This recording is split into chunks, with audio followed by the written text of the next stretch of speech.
자칭 사도라 하되 아닌 자들을 시험하여 그의 거짓된 것을 내가 드러낸 것과, 그걸 또 주님께서 보고 아셨다는 거예요. 여러분, 참 우리 귀담아 들어야 됩니다. 2000년 전에 가짜 선지자들이 있었습니다. 가짜 교사들이 있었습니다. 가짜 사도들이 있었습니다.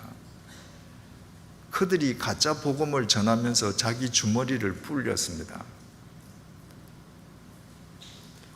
요즘도 뭐 이런 일이 많지 않습니까? 근데 옛날이나 지금이나 그런 가짜 복음, 가짜 설교자, 가짜 목사, 가짜 사도에게 빠지는 사람들에게는 두 가지 공통점이 있습니다. 첫째가 욕망이고 둘째가 무지입니다. 가짜일수록 인간의 욕망을 부추깁니다. 자기 말만 들으면 내가 욕망하는 것이 어떻게든 이루어질 것처럼 욕망을 부추깁니다. 욕망에 사로잡힌 만큼 말씀에 대해서는 무지해요.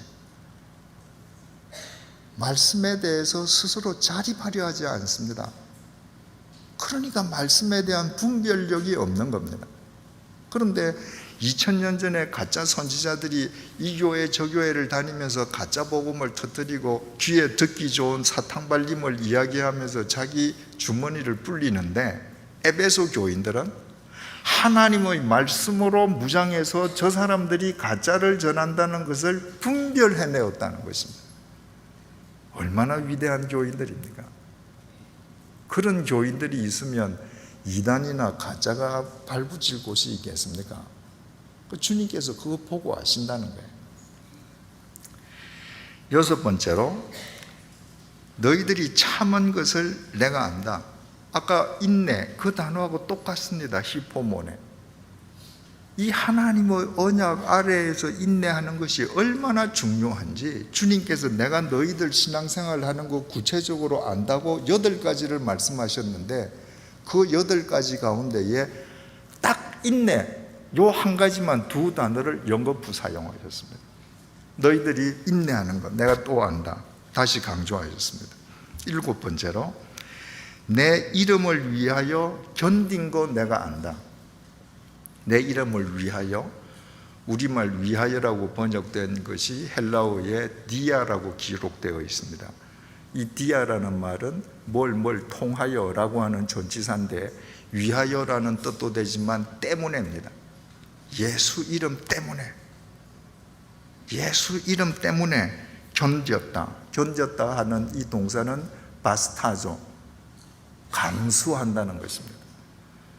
여러분, 우리가 예수를 믿고 살아가면 예수 이름 때문에 맞지 않아도 될 비바람을 맞을 때가 있습니다.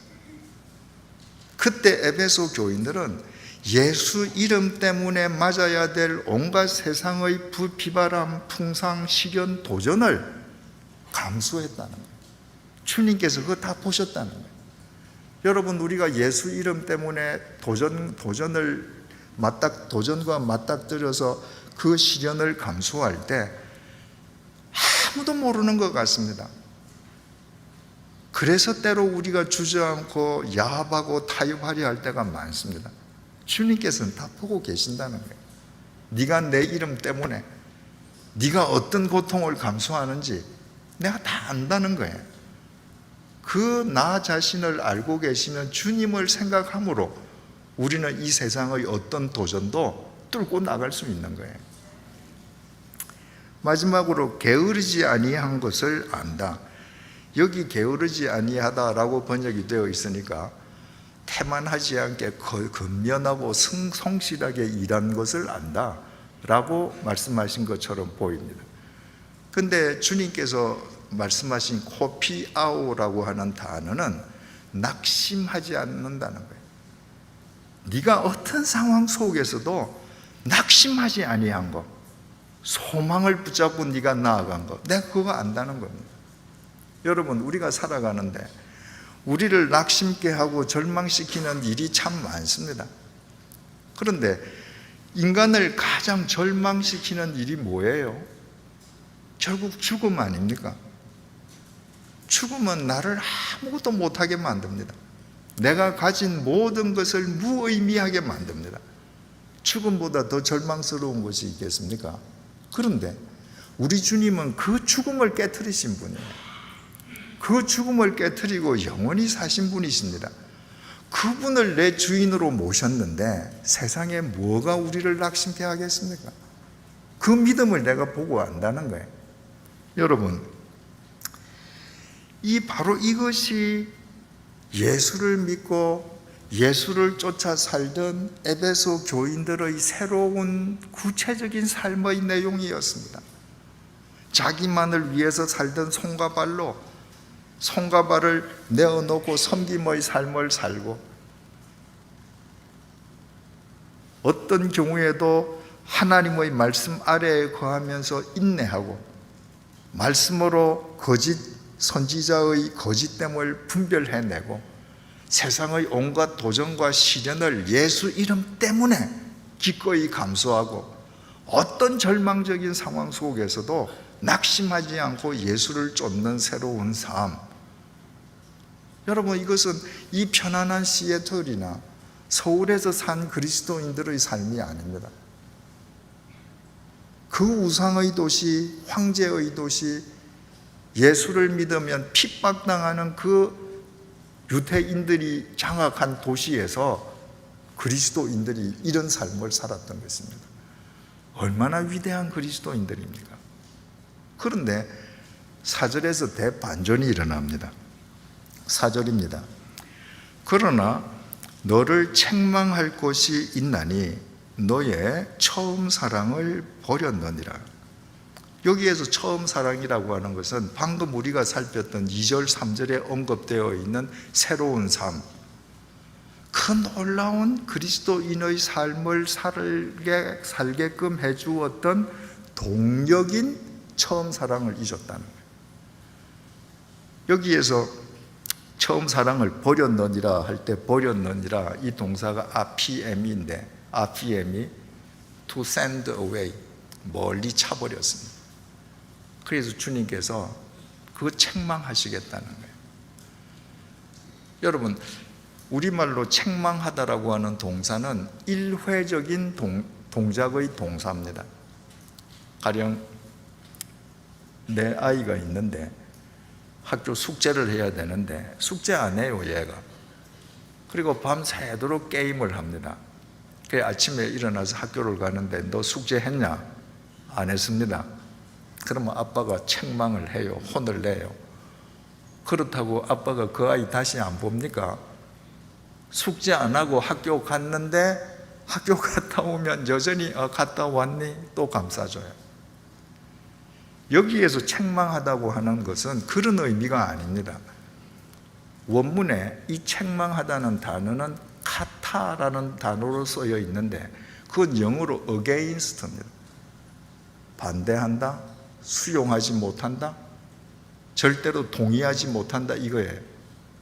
네가 처음 사랑을 버린 너의 삶을 나 예수 그리스도는 절대로 수용하지 못한다. 일회적인 게 아닙니다. 네가 그렇게 살아가는 한 네 삶에 나는 동의할 수 없다, 수긍할 수 없다. 여러분, 여기에 있는 이 처음 사랑을, 이 본문을 설명한 여러 책들을 보면 대개 남녀간의 첫사랑으로 설명한 책들이 참 내용들이 많습니다. 여기에 있는 처음 사랑은 이 지구상에 살고 있는 72억 명 인구가 저마다 살아가면서 한 번쯤은 경험할 수 있는 첫사랑, 연인 간의 첫사랑, 에로틱 첫사랑을 의미하지 않습니다.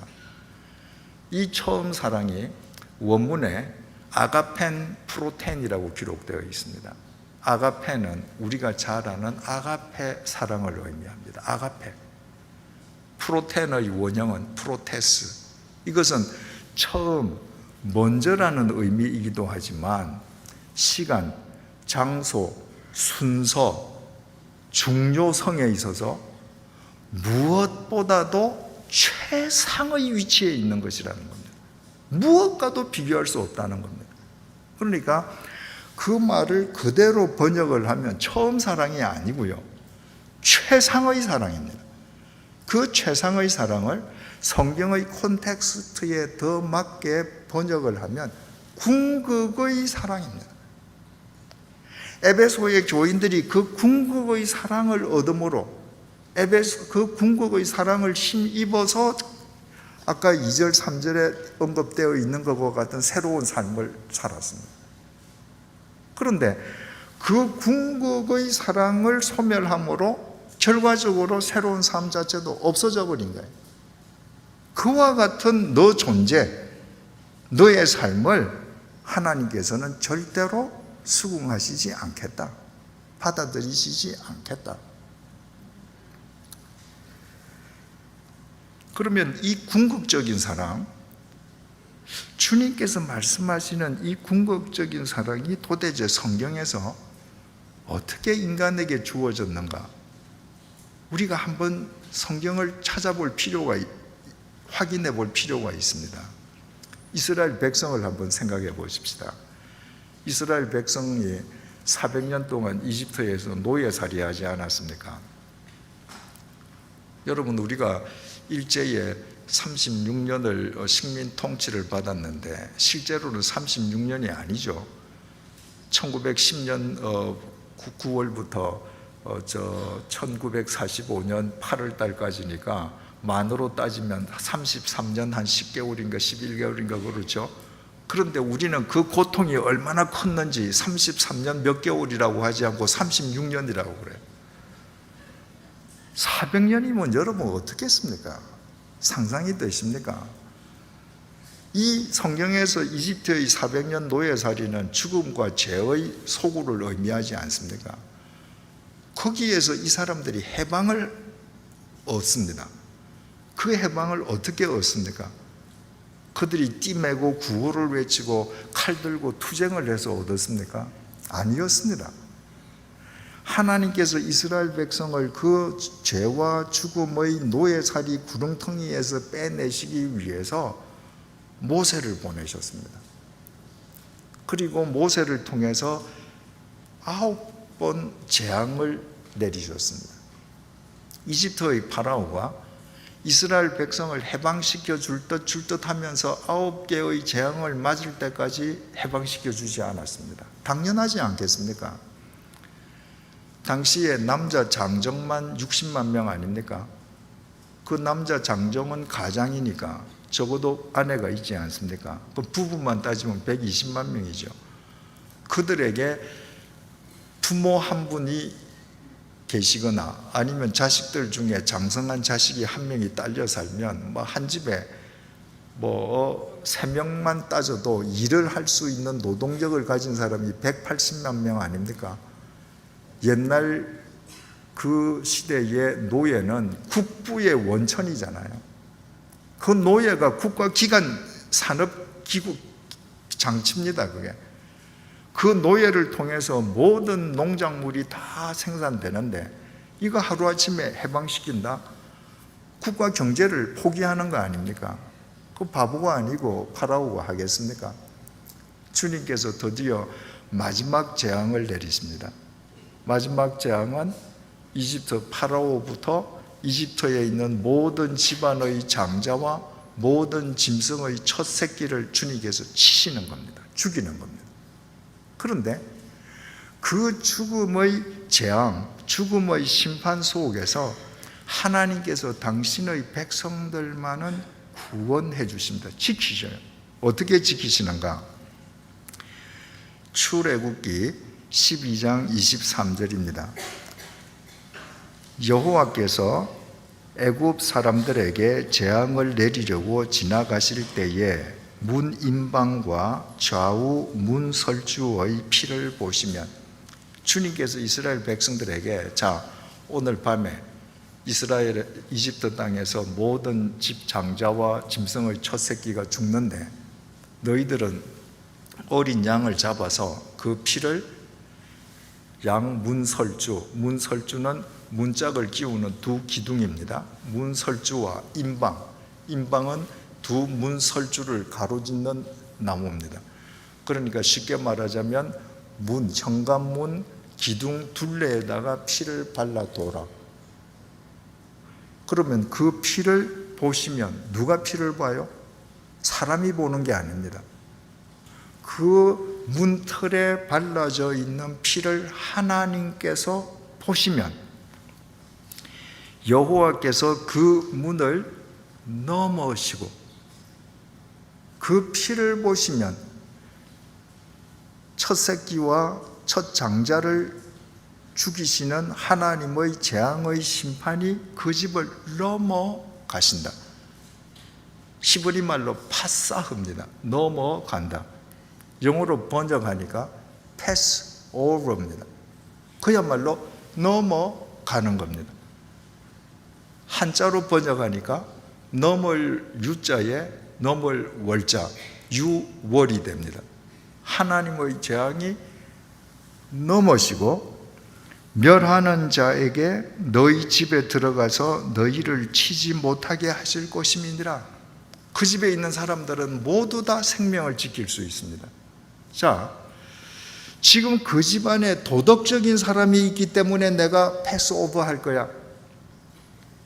그 집안에 윤리적인 사람이 있기 때문에, 그 집안에 연봉 얼마 이상 있는 사람이기 때문에, 거기에 학력이 좋은 인텔리들이 있기 때문에 내가 넘어갈 거야 라고 말씀하시지 않았습니다.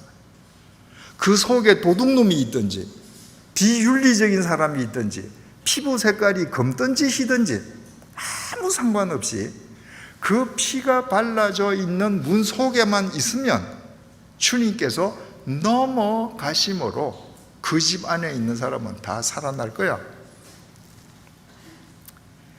지금 이집트에 있는 이스라엘 백성, 이집트에 있는 모든 집에서 곡성이 터집니다. 장자들이 죽는 거예요. 그런데 이스라엘 백성들이 발란 그 어린 양의 피를 바른 집 안에 있는 사람들은 아무도 다치지 않습니다. 아주 오래된 옛날 영화지만 찰턴 헤스턴이 주연했던 10개라는 영화가 이 장면을 아주 드라마틱하게 연출을 해내었죠. 그 마지막 날 밤에 하나님의 그 재앙의 심판이 마치 안개처럼 땅에 쫙 깔려 들어오지 않습니까? 모세의 이 예언을 듣고 이집트의 모든 사람들이 문을 꽁꽁 걸어 잠그고 있습니다. 그런데 하나님의 안개와 같은 그 재앙이 걸어 잠근 문 밑으로 싹 들어가죠. 들어감과 동시에 그 집에서 곡이 터집니다. 장자가 죽은 거예요. 그런데 문 설주와 인방에 피를 바른 이스라엘 백성의 집은 그 안개가 문 설주와 인방을 타고 패스 오버합니다. 다 살아나는 거예요. 하나님께서 출애굽기 12장 40절에서 42절을 통해 이렇게 말씀하십니다. 이스라엘 자손이 애굽에 거주한 지 430년이라 430년이 끝나는 그날에 여호와의 군대가 다 애굽 땅에서 나왔은즉 이 밤은 그들을 애굽 땅에서 인도하여 내심으로 말미암아 여호와 앞에 지킬 것이니 이는 여호와의 밤이라 이스라엘 자손이 다 대대로 지킬 것이니라. 이날 그 에집트 모든 집집마다 곡성이 터지는 울음소리를 들으면서 이스라엘 백성들은 400년에 걸친 노예살이에서 해방이 되었습니다. 그들의 노력으로 아닙니다. 하나님께서 베풀어 주신 아가펜 프로텐, 궁극적인 사랑이었습니다.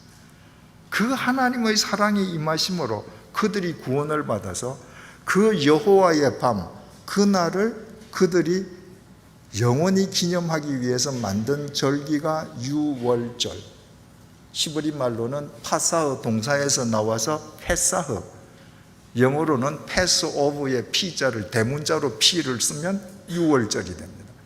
한자로는 유월 뒤에 절기 절자를 붙이면 유월절입니다. 여러분 한번 생각을 해보셔요. 온 에집트 땅에 곡성이 가득 찼는데 그 곡성 소리를 들으면서 하나님께서 값없이 베풀어 주신 아가펜 프로텐으로 400년이 넘는 노예살이에서 그들이 해방이 될 때 그들이 그 사랑에 감격하면서 모두들 가나안을 향한 새로운 삶을 살리라고 결심하지 않았겠습니까? 그 새로운 삶의 동인이 그들에게 있는 것이 아니라 그들에게 베풀어 주신 하나님의 궁극의 사랑 때문에 그들은 새로운 삶을 살리라고 다 노래하면서 애굽에서 나왔습니다. 여러분, 우리가 다 이 사랑을 경험한 사람들입니다. 바울이 고린도에 편지를 쓰면서 고린도전서 2장 2절에서 이렇게 기록합니다. 형제들아, 내가 너희에게 나아가 하나님의 증거를 전할 때에 말과 지혜의 아름다운 것으로 아니하였나니. 여러분, 신약 성경의 4분의 1을 바울 혼자서 썼습니다. 사복음서를 빼고 나면 신약 성경의 3분의 1을 바울이 썼습니다. 그 바울의 문장이 얼마나 수려하고 그의 논리가 얼마나 탁월한지 가히 바울을 가리켜 문의 귀재라고 해도 과언이 아닐 정도입니다. 근데 바울은 뭐라고 지금 얘기하는가? 나는 너희들에게 편지하고 내가 예수를 믿고 예수를 전할 때에 나는 한마디도 미사여구를 쓰지 않았다. 내 문장력을 뽐내려고 한 적이 없다. 내가 핵심을 둔 건 뭔가? 내가 너희 중에서 예수 그리스도와 그가 십자가에 못 박히신 것 외에는 아무것도 알지 아니하기로 작정하였습니다. 내가 수많은 글을 썼다 할지라도 그 핵심은 예수 그리스도와 예수 그리스도의 십자가 뿐이다. 왜 그게 복음의 핵심인가? 로마서 6장 23절입니다. 죄의 싹은 사망이요 하나님의 은사는 그리스도 예수 우리 주 안에 있는 영생이니라. 모든 죄인은 거룩하신 하나님 앞에서 다 죽어야 되지 않습니까? 그런데 예수 그리스도의 십자가가 우리에게 영원한 생명, 영원한 구원을 줬습니다. 어떻게 예수 그리스도의 십자가가 그 역할을 할 수 있었습니까? 여러분, 예수님을 가리켜서 유월절의 어린 양이라고 성경이 부릅니다. 유월절의 어린 양이 뭐죠? 하나님께서 말씀하셨습니다. 마지막 재앙을 내릴 때 어린 양을 잡아서 피를 문 임방과 좌우 설주에 발라둬라. 그러면 내가 피를 보면 그 집 문을 넘어가리라. 예수님이 바로 그 유월절의 어린 양이라는 거예요.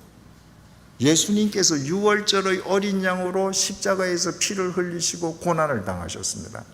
여러분, 많은 그리스도인들이 예수님을 구세주로 믿으면서 왜 우리 주 예수 그리스도께서는 공자님처럼 부처님처럼 좀 품위 있게 고상하게 돌아가시지는 못했을까 질문합니다.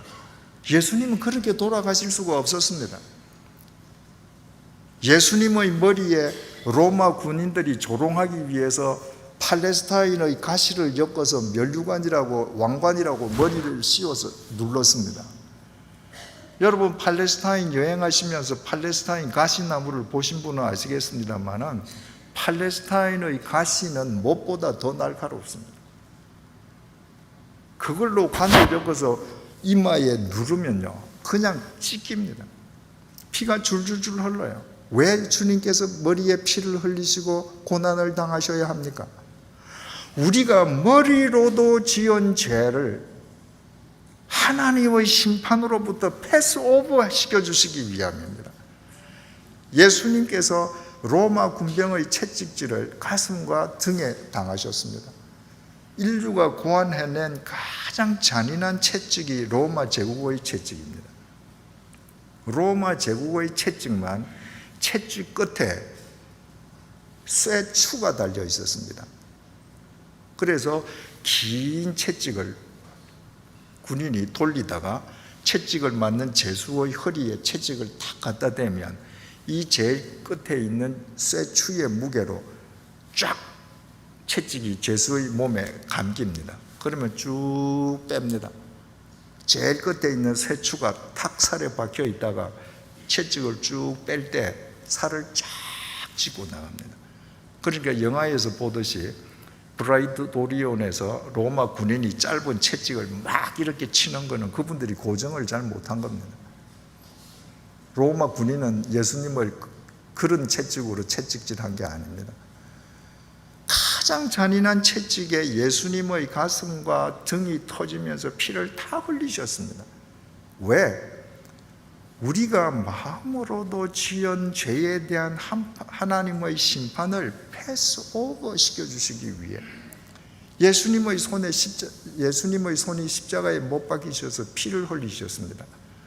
우리가 손으로 지은 죄에 대한 하나님의 심판이 우리를 패스오버 되게 해주시기 위함입니다. 예수님의 발에 십자가가 못 박혀서 피를 흘리셨습니다. 우리가 가장으로서, 사회인으로서, 그리스도인으로서 가세는 안 될 것을 돌아다니면서 우리가 두 발로 지은 죄값에 대한 하나님의 심판이 패스오버 되게 해주시기 위함입니다. 예수님께서 돌아가셨는지 안 돌아가셨는지 확인하기 위해서 로마 군병이 예수님의 옆구리에 창을 찔러서 마지막 피, 물 한 방울까지 다 흘리셨습니다. 우리가 썩어 문드러질 이 몸뚱아리로 지은 죄에 대한 하나님의 심판도 패스오버 시켜주시기 위함입니다. 그러니까 그 예수님을 만나고 나니까 바울은 그 예수와 예수 그리스도의 십자가 외에는 할 말이 없습니다. 그래서 바울이 이렇게 말하지 않습니까? 고린도후서 5장 17절입니다. 그런즉 누구든지 그리스도 안에 있으면 새로운 피조물이라 이전 것은 지나갔으니 보라 새 것이 되었도다. 여러분, 바울의 손과 발은 예전에 뭐였습니까? 예수 믿는 사람들 다메섹, 예루살렘에서 200km가 떨어져 있는 다메섹까지 가서 체포하고 연행하고 투옥시키는 범죄의 도구였습니다. 그 범죄의 도구가 하나님의 심판으로부터 패스오버 시켜주시는 예수 그리스도의 십자가, 어린 양의 보혈을 만나고 나니까 그 예수 그리스도의 십자가 안에서 새로운 피조물이 되었습니다. 죽음의 병기가 의의 병기가 된 거예요. 생명의 통로가 된 겁니다. 그러니까 우리나라 말로는 말입니다. 보라, 뭐 이런 감탄사가 번역을 해도 이게 마음에 안 와닿습니다. 근데 이 바울이 자기 손을 보면서 얼마나 감탄하면 보라, 새 것이 되었도다. 세상을 향해서 외치는 겁니다. 세상 사람들아, 내 손과 발 좀 봐. 이거 어제 손 아니야, 이거 이제 새 거 됐어. 뭘로? 아가펜 프로테인입니다. 그 사랑이 우리에게 임한 겁니다. 그 하나님의 패스오버의 사랑이 우리를 살리신 겁니다. 우리의 노력으로, 우리의 의지로, 우리가 잘났고 도덕적이고 윤리적이었기 때문에, 우리가 재산을 좀 가지고 있고 우리가 좀 지적이기 때문에 아닙니다. 바울이 로마서 5장 7절 8절에서 이렇게 말합니다. 의인을 위하여 죽는 자가 쉽지 않고, 쉽지 않다는 게 뭡니까? 어렵다는 말이죠. 이런 일은 없다는 겁니다. 의인을 위해서 죽어주는 사람은 없습니다, 여러분. 여러 사람이 있잖아요. 근데 한 사람이 죽어야 된다. 그러면 그 자리에 의인이 있으면 사람들은 다 의인 얼굴 쳐다볼 거예요. 당신이 돌아가 주셔야죠. 여러분, 지금 만약 여기가 무슨 이 반기독교적인 그런 이 국가여서 우리가 지금 예배드리는 이 장소를 반기독교적인 군대가 지금 딱 진을 치고 밖에서 한 사람만 나와라, 한 명만 죽어라, 그럼 나머지는 다 집에 보내줄게. 그러면 여러분들 다 누구 쳐다보시겠어요? 권 목사님 보시지 않겠어요? 여러분들 중에서 권 목사님은 사세요, 내가 나가서 죽을게요, 그런 분 있겠습니까? 의인이 있으면 다 의인에게 매달립니다. 당신이 죽으세요. 선인을 위하여 용감히 죽는 자가 혹 있거니와. 어쩌다가 선인을 위하여 용감히 죽는 자, 이 부분도 좀 의미가 명확하게 전달이 안 됩니다. 선인이라고 번역을 하면 착한 사람, 번역 이런 뜻 아닙니까? 근데 헬라어 아가도스는 선량하고 순진무구한 사람을 의미합니다. 그러니까 이를테면 어린아이를 생각하면 됩니다. 그런 사람입니다. 이 순진무구한 어린아이를 위해서 용감히 죽는 사람은 어쩌다가 있을 수 있다. 여기 용감이라는 것은 톨마오라고 기록되어 있는데, 이 톨마오라는 것은 담대하게 이 말인데, 그 단어의 본질은 생각하지 않고입니다. 생각하지 않고는 선량한 사람이 있을 때 죽을 수 있다는 거예요. 바꾸어 말하면 생각하면 못 죽는다는 거예요. 여러분, 옛날에 가끔 한국에서 철길에서 아이가 놀아요. 그런데 기차가 오는데 이 아이는 기차 소리를 못 듣고 놉니다. 기관사는 아이를 못 봐요. 그러면 누가 뛰어들어가서 그 아이를 쳐내고 살립니까? 엄마입니다. 대개 그 아이의 엄마가 아이를 밀쳐내고 자기가 죽어요. 순진무구하고 그 선량한 자기 아이를 위해서 엄마가 생각 없이 뛰어드는 겁니다. 만약에 그 순간에 엄마가 생각해 보십시다. 저 기차가 시속 60km로 오는데 내가 지금 여기에서 시속 10km로 뛰어가서 저 아이 쳐내면 시계를 계산하니까 내가 0.1초 사이로 치여 내가 죽겠네. 절대 못 들어갑니다. 순진무구한 어린이를 위해서 생각 없이 죽을 수는 있거니와, 우리가 아직 죄인 되었을 때 그리스도께서 우리를 위하여 죽으심으로 하나님께서 우리에 대한 자기의 사랑을 확증하셨느니라. 우리는 흉측한 죄인들이었습니다. 여러분들께서 가령 전과 한 10번만 된다 그러면 여러분들 한 방에서 같이 지내고 친하게 사귀시겠습니까? 그저 관계를 맺어도 형식적인 관계 아니겠습니까? 근데 우리는 어떤 존재입니까? 하나님 앞에서 하루에 한 번씩만 하나님 모르시겠지 하고 죄를 지어도 하루에 한 번씩 올라가는 거 아니에요? 한 달이면 전과 30번, 1년이면 365번, 저처럼 70년을 넘게 살았으면 도대체 몇 범입니까? 그런 전과자를 위해서 세상에 누가 죽어줍니까? 그런데 우리 같은 전과자를 위해 주님께서 패스오버의 은혜를 베풀어 주기 위해 십자가에서 돌아가심으로 당신의 사랑을 확증하셨느니라. 그 사랑이 뭐예요? 아가펜 프로텐, 궁극적 사랑입니다. 그 궁극적인 사랑을 깨달았을 때가 우리가 예수를 영접했을 때입니다. 그 궁극적인 사랑을 깨달았을 때가 우리가 새로운 삶을 살리라 결심하고 새 발을 듣기 시작했을 때입니다. 내가 내 의지로 새로운 삶을 사는 것이 아니라 그분이 내게 궁극적인 사랑을 베풀어 주셨기 때문에 그 궁극적인 사랑을 힘입어서 새로운 삶이 수반될 수 있었다.